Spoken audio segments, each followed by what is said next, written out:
Intéressons-nous maintenant au C++. Nous allons donc pouvoir appliquer les notions que nous avons découvertes ou redécouvertes des castes C dans un contexte C++.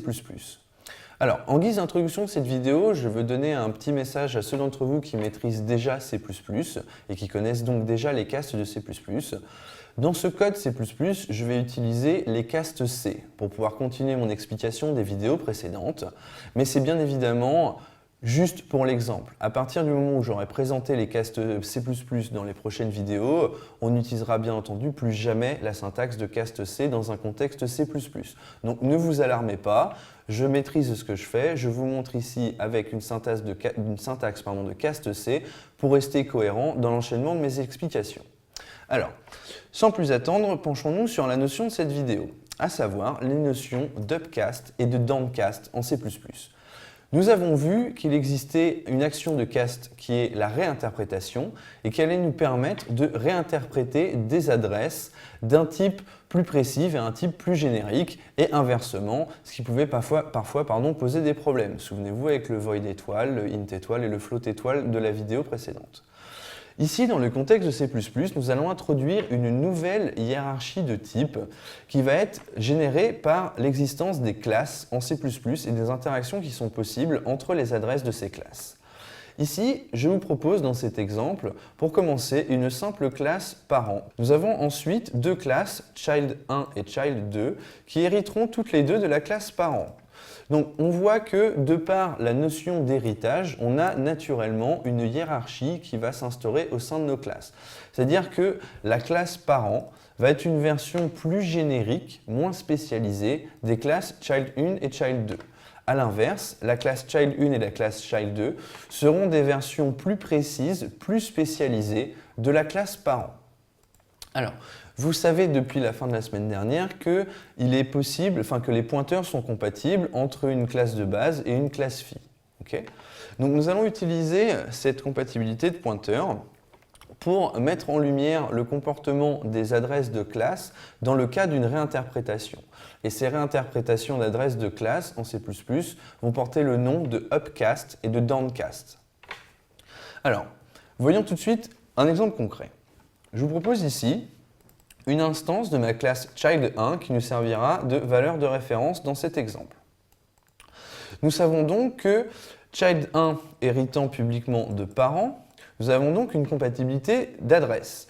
Donc je vais pouvoir dire que je peux initialiser une variable b de type adresse sur parent avec l'adresse de mon instance a qui est elle de type child1. Ici, nous avons donc bien une réinterprétation d'un type plus précis, l'adresse de child1, vers un type plus générique, l'adresse de parent. C'est tout à fait similaire à l'exemple que nous avions dans la vidéo de réinterprétation avec le float, l'adresse d'un float et le void étoile. C'est exactement le même contexte. Donc nous voyons ici qu'il est tout à fait possible de faire cette promotion de manière implicite ou de manière explicite avec le cast C. Donc c'est ici que je disais que par la suite on remplacera par le bon cast C++. En attendant, on utilisera la syntaxe de C pour terminer cet exemple. Ensuite, plus intéressant, va arriver bien évidemment la question de lorsque je souhaite faire une réinterprétation descendante, c'est-à-dire un downcast, dans un cas où je vais vouloir downcast vers le bon type, c'est-à-dire child1 qui était le type réel, mais nous allons voir également aussi le cas de child2. Alors, ce qu'il faut savoir, c'est que nous n'allons pas avoir la possibilité de faire un cast descendant, donc un downcast, une réinterprétation descendante de manière implicite. Ça, c'est quelque chose qu'il ne faut pas faire. Le compilateur ne vous l'empêchera d'ailleurs. Donc à partir de là, cette ligne, même si on sait que D, donc notre adresse de parent, elle cache en réalité l'adresse d'un child1, ici cette ligne va poser problème. Il faudra toujours utiliser un cast explicite. Par contre, se pose la question dans la ligne suivante, dans le cas où je me trompe sur mon cast explicite. C'est-à-dire que là, vous voyez que je souhaite caster mon adresse D vers une adresse de type child2 et non pas vers l'adresse réelle, à savoir de type child1.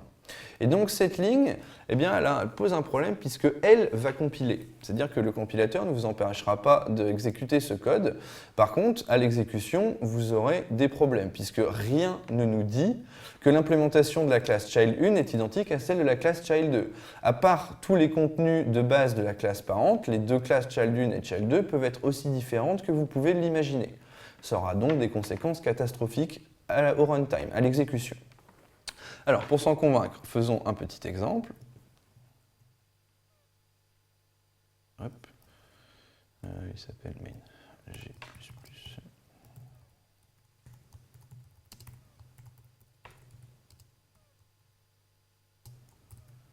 Voilà.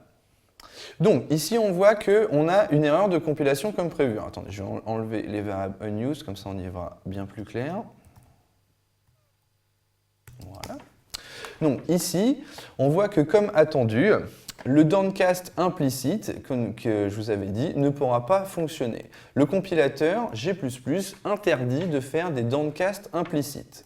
Toutefois, vous voyez que la ligne où on avait le downcast explicite, elle n'a pas posé de problème à la compilation, comme attendu. Par contre, à l'exécution, si le programme avait compilé, on aurait eu des gros problèmes. Donc, ce que je veux mettre en lumière à travers cet exemple, c'est deux choses. La première, que les classes permettent d'introduire une nouvelle hiérarchie de type que vous maîtrisez vous-même à travers l'arbre d'héritage de vos classes, sur le même modèle que nous avions dans la vidéo avec les void étoiles, les float étoiles, etc., etc.